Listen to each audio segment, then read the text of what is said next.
પાલનપુર તાજપુરા વિસ્તારની મહિલાને માર મારવાના મામલે પાલિકાના પાણી પુરવઠા ચેરમેન સામે નોંધાઈ ફરિયાદ. મહિલાઓ ગટર મામલે પાણી પુરવઠા ચેરમેનને રજૂઆત કરવા જતા પાણી પુરવઠા ચેરમેન આશિષ પઢિયાર દ્વારા માર માર્યાનો કરાયો હતો આક્ષેપ. માર મારી જાનથી મારી નાખવાની ધમકી આપતા પાણી પુરવઠા ચેરમેન આશિષ પઢિયાર, શાંતિલાલ પઢિયાર અને રૂપેશ પઢિયાર સામે નોંધાઈ ફરિયાદ. પાલનપુર નગરપાલિકાના બાંધકામ સમિતિના ચેરમેન દબંગાઈ સામે આવી. પોલીસે મહિલાની ફરિયાદના આધારે ત્રણેય લોકો સામે ફરિયાદ નોંધાવી તપાસ હાથ ધરી.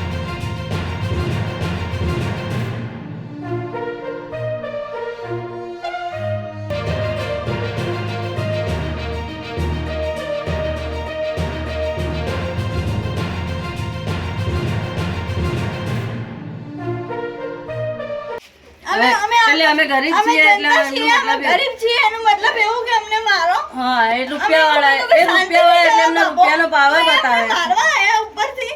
અમે એવું બી કીધું કાકા તમે આવી રીતે અમારથી ના વર્તો.